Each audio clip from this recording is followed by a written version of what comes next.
One touch from him changed everything, forever. Elara Voss stood outside the tall glass building, holding her umbrella against the cold rain.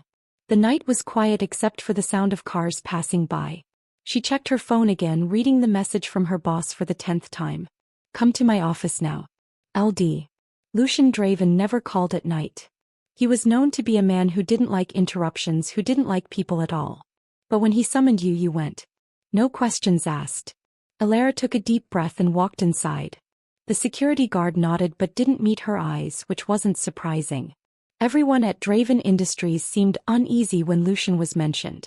She took the elevator to the top floor, her reflection in the mirrored walls pale and nervous. When the doors opened, the hallway was empty. Lucian's office door stood open, dim light spilling from inside. She knocked once before stepping in.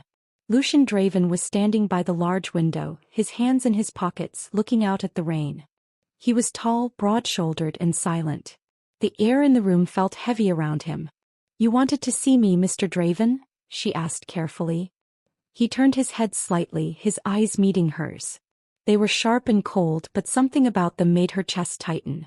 He looked like a man used to control, the kind that didn't bend for anyone. Sit, he said simply. She obeyed, clutching her bag in her lap. Lucian picked up a document from his desk and slid it toward her. Sign this, he said. Elara frowned. What is it? A contract, he replied, voice steady. You'll work exclusively for me. You live where I live. Follow my instructions, no questions asked. 1 year. She blinked, unsure if she heard him right. You mean as your personal assistant? I already... He interrupted. Not as my assistant. As mine. The way he said it made her heart skip. She tried to laugh it off, but his face didn't change. This isn't funny, Mr. Draven. I'm not joking. His tone left no space for argument. You'll be well compensated. But once you sign, you belong to me for 1 year. Elara pushed the document back across the desk. That's insane. I don't belong to anyone. Lucian's eyes narrowed slightly, a flicker of gold flashing through them. The air shifted. Her body tensed, her pulse racing for no reason she could explain. Why me? She asked, her voice lower. He watched her for a long moment. Because you can handle me, he said quietly. And because you don't know what you are. What I am, she repeated. Lucian looked away as if realizing he'd said too much. It doesn't matter. You should leave if you're not ready to sign. Elara stood up, confused and irritated. She turned to walk out, but something pulled at her. Her hand brushed the edge of the paper and a sudden shock ran through her arm. The air around her grew hot and the room seemed to hum. Lucian's eyes darkened. Don't touch that, he said sharply, but it was too late. Her breath caught. For a split second she felt something inside her stir. Something wild. The scent of rain and pine filled her nose, though the window was closed. Lucian stepped forward quickly and caught her arm before she fell. The moment his skin touched hers, her vision blurred. A strange, invisible energy passed between them, powerful enough to make her knees give out. Lucian's jaw clenched and he held her still. Damn it, he muttered under his breath. His voice sounded strained, almost pained. What was that? She whispered, her head spinning. Lucian didn't answer.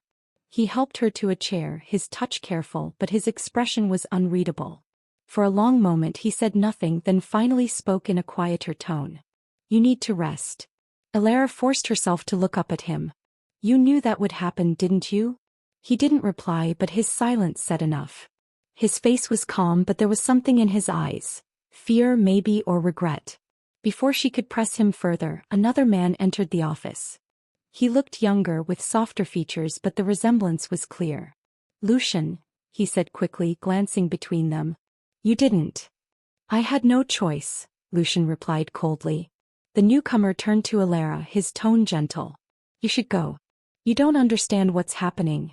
Elara frowned. Then explain. He hesitated, then looked at Lucian. She's your mate. The word meant nothing to her, but it made Lucian's expression harden. Enough, Kieran. Kieran ignored him. You can't bind her. If you do, she'll... Lucian's voice cut through the air. I said enough. Elara's heart pounded. What is he talking about? Lucian turned toward her, his face like stone. Nothing you need to know right now. Kieran stepped forward. Lucian, don't do this. You can't. Lucian's gaze turned sharp and his voice dropped low. Leave, Kieran. Kieran hesitated, then left the room reluctantly, his jaw tight with anger. Lucian faced Elara again, his tone calm but final. You're signing the contract. She shook her head. No. I'm not agreeing to anything I don't understand. Lucian walked over, picked up the document and placed it in front of her again. You already have. Before she could react, he pressed his thumb to the paper and a faint light ran through the page. The same strange warmth filled her chest again. Her pulse raced, her body reacting before her mind could process it. What did you do? She asked, alarmed. Lucian met her eyes. Bound you to me. She pushed back from the chair but her legs trembled. You can't do that. I already have. His voice softened slightly, though it carried a weight that silenced her. It's the only way to keep you safe. Safe from what? She demanded. From me. He turned away before she could answer, walking toward the window again. The rain outside had turned into a storm. Lightning flashed across the city skyline, casting shadows across his face. Elara felt a sharp sting in her wrist and looked down. A faint mark had appeared there, glowing softly before fading away. What is happening to me? She whispered. Lucian didn't turn. You'll understand soon. He placed both hands in his pockets, staring out at the rain again. Better bound to me, he said quietly, almost to himself, than buried because of me. Elara stared at him, speechless. She didn't know what kind of man he was, or what kind of trouble she had just walked into, but she could feel one thing clearly. Her life had just changed forever. Elara woke to the sound of birds. The soft scent of pine and earth filled the air, and sunlight streamed through tall curtains. She wasn't in her apartment. The bed beneath her was too soft, the room too wide and quiet. She sat up slowly, her head heavy. For a moment she didn't remember what had happened. Then flashes came back. The storm, the contract, Lucian's hand, the mark that burned on her wrist. Her heart raced. She threw the blanket aside and looked around. The room was elegant but cold, gray walls, white sheets, a single vase of lilies near the window. Her clothes had been changed. Panic rose in her chest. The door opened before she could move. Lucian Draven stepped in, carrying a tray of food. He froze when he saw her awake. You shouldn't be up yet, he said. Where am I? She asked sharply. He set the tray down on a table by the bed. You're at the Draven estate. My brother brought you here last night. Elara stood, ignoring the dizziness that came over her. You mean he kidnapped me? Kieran's jaw tightened, but he didn't argue. You collapsed. He didn't want to leave you there. I don't care what he wanted, she snapped. Take me home. He sighed. You can't leave. Why not? Because of the bond, he said quietly. Elara stared at him. What bond? He hesitated, then looked toward the door as if making sure Lucian wasn't nearby. You're connected to him now. The contract wasn't ordinary, it was part of something older, something tied to what he is. What he is, she repeated. Kieran looked uneasy. Lucian is an alpha. The leader of a pack. A werewolf. Elara blinked, thinking she'd misheard. That's not funny. I'm not joking, Kieran said. His voice was calm but serious. He's not human the way you think. None of us are. Elara backed away slowly. You expect me to believe that? You think that's some kind of excuse for what he did? You felt it, Kieran said simply. When you touched him. That pull between you wasn't normal. It's the mate bond. You're his fated one. Her stomach twisted. She remembered the shock, the way her body reacted against her will. No, she said firmly. That's impossible. Kieran didn't answer. He just looked at her with quiet pity. The door opened again. Lucian walked in, his expression unreadable. His shirt sleeves were rolled up, his eyes sharp and tired. She's awake, Kieran said softly. Lucian's gaze moved to Elara. You shouldn't be standing. I'm fine, she said, trying to sound steady. I want to go home. He looked at her wrist where the faint mark had appeared. You can't. I don't belong here. You do now. His tone was calm, but there was a finality in it that made her stomach drop. Elara's anger rose. You had no right to do this to me. Lucian didn't react. He walked to the window, looking out into the forest beyond the glass. If I hadn't, you'd already be dead. She frowned. What are you talking about? Lucian turned slightly, his voice low. Every woman who has ever been my mate has died within 7 days. The curse started years ago. The only way to keep you alive was to bind you to me before the bond could kill you. Elara stared at him. You're saying I'll die if I'm not tied to you? Yes, he said simply. The bond has already formed. If I reject you, it will destroy you. If I claim you, it might save you. But either way, the clock has started. Her hands trembled. You're insane. Lucian didn't flinch. I wish I were. Kieran stepped closer to her, his voice soft. He's telling the truth. I've seen it happen. Every mate he's ever found, gone in a week. Lucian's jaw clenched. That's enough, Kieran. Kieran ignored him. He's been cursed by the moon goddess.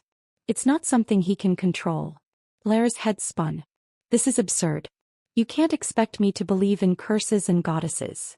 Then believe in what you feel, Lucian said. Look at me and tell me you don't sense it. She did. And he was right. There was something between them. Something alive and electric, as if the air shifted whenever he was near. She hated that she could feel it even through her fear. Lucian took a step forward, but she moved back quickly. Stay away from me. He stopped, his eyes softening slightly. I'm not going to hurt you, Elara. The bond already does enough of that. Her throat tightened. I don't want this. Neither do I, he said quietly. But wanting doesn't matter anymore. The silence that followed was thick. Kieran finally spoke. There might be a way to stop it, he said. I've been researching. If we can find the origin of the curse. Lucian cut him off. You've been wasting your time. I'm not letting her die like the others. Lucian's voice hardened. She won't die. She will, Kieran snapped, his control breaking. Unless we act. Lucian turned toward him slowly. Watch your tone, brother. Elara stepped between them. Stop it. Both of you. They froze, both staring at her. She took a shaky breath. If this curse is real, then find a way to end it. Don't stand here arguing like children. Kieran lowered his eyes. Lucian's expression didn't change, but there was something in his gaze. Guilt, maybe, or respect. You're brave, Lucian said finally. I'll give you that. She crossed her arms. I'm not brave. I'm trapped. He didn't deny it. Maybe. But you're still alive. That's more than the others had. Elara turned away, anger and confusion swirling inside her. She walked toward the window, staring at the endless forest outside. So what happens now? Lucian answered simply. You stay here. You rest. And you don't leave the grounds. If you go too far, the bond will drag you back, painfully. She turned sharply. So I'm your prisoner. Call it what you want. I'll find a way out, she said firmly. Lucian's mouth curved slightly, though it wasn't a smile. You can try. He left the room, the sound of his footsteps fading down the hall. Kieran lingered a moment, his face full of quiet regret. He means well, even if it doesn't seem like it. Elara didn't respond. She sat on the edge of the bed, her hands shaking slightly. Kieran took a breath, then said softly, If you ever decide you want to leave, I'll help you. She looked up at him, uncertain whether to believe him. But the sincerity in his eyes made something inside her shift. Why would you do that? She asked. Because you don't deserve to pay for his curse, he said quietly. And because... He hesitated, then shook his head. Just because. He turned and left, leaving her alone in the quiet room. Elara stared down at her wrist. The faint mark shimmered again under the sunlight, pulsing like a heartbeat. She pressed her hand against it, trying to stop the strange warmth that spread through her chest. She didn't know what kind of world she had stepped into, but one thing was certain. Whatever tied her to Lucian Draven was not just a contract. It was something far deeper. And escaping it might cost her more than her freedom. The moon was full that night. Its silver light spilled through the trees outside the Draven estate, covering the forest in a pale glow. Elara hadn't slept in days. The strange connection between her and Lucian was growing stronger, and every hour she felt weaker. She could feel him even when he wasn't in the room, his moods, his pain, his anger. The bond had tied them too closely, and it frightened her. She had started keeping track of the days. It had been 6 since she signed that cursed contract. The 7th day, Lucian had said, was when the curse always claimed its victims. She sat near the window, staring into the woods.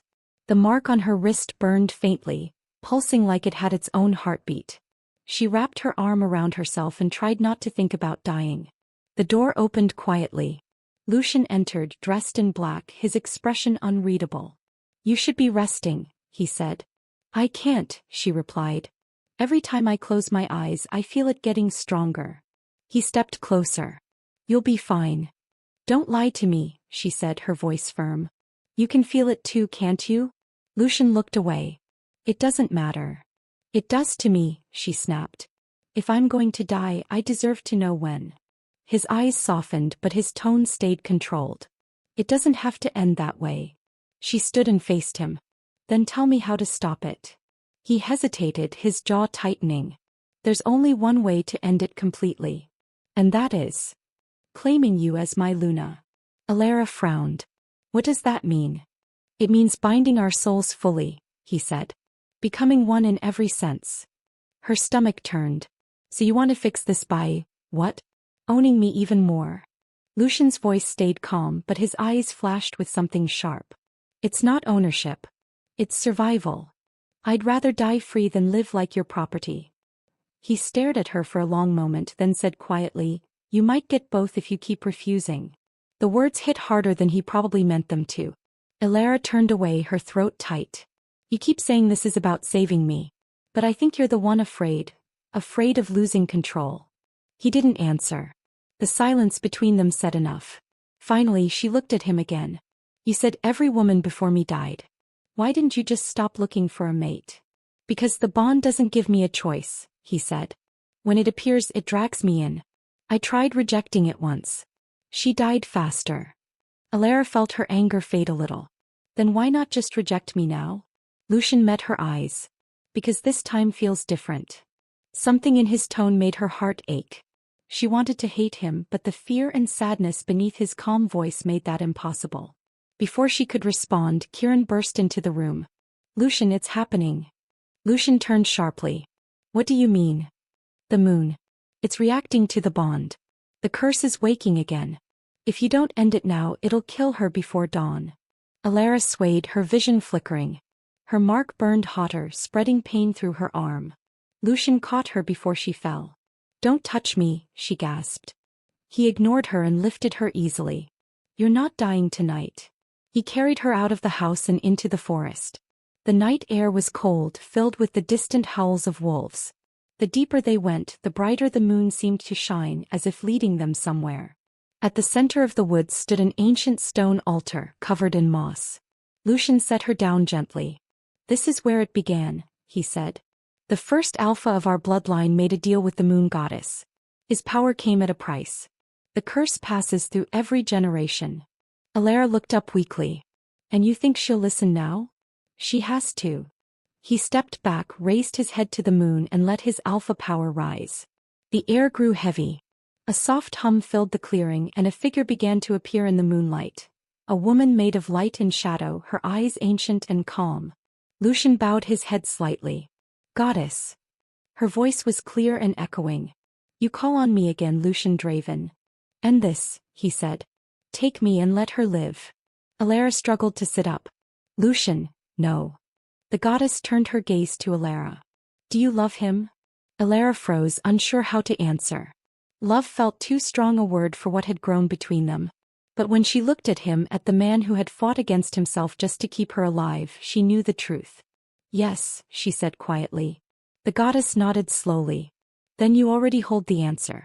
The curse was never punishment, Lucian. It was a test of the heart. Only a selfless act can break it." Lucian's eyes darkened.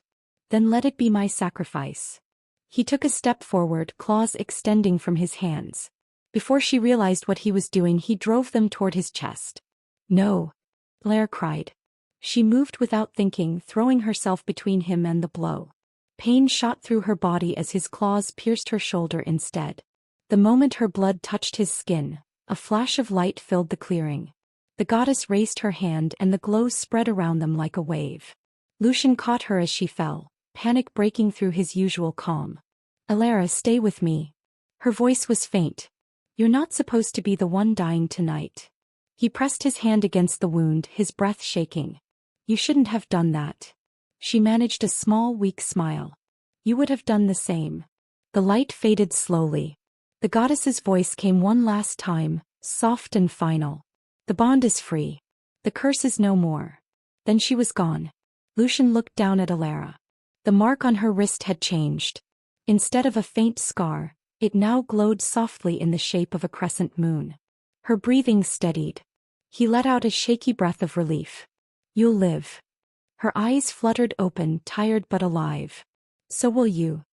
He smiled slightly for the first time since she had met him. You shouldn't smile about that. You're stuck with me now. She laughed weakly. Maybe that's not the worst thing. He helped her sit up. The forest was quiet again, the air calm and warm. For the first time in years, Lucian felt the bond without pain. Only peace. They sat together in silence, the moon shining above them. After a while, Elara spoke. What happens now? Lucian looked at her, his voice steady. Now we live. Without curses. Without fear. She nodded slowly, leaning against him. Then maybe being bound to you wasn't the curse after all. He wrapped an arm around her, holding her close. No, he said softly. It was the only thing that ever saved me. As the first light of dawn touched the trees, the Alpha who had once lived under the weight of death finally felt free. And the woman who had once been bound by fear now held the power that broke it. For the first time since their paths crossed, neither of them felt trapped. The bond that had started as a curse had become something neither of them could deny. Real, unbreakable, and alive. Love the story? Hit like, drop a comment, and don't forget to subscribe for the next Alpha romance.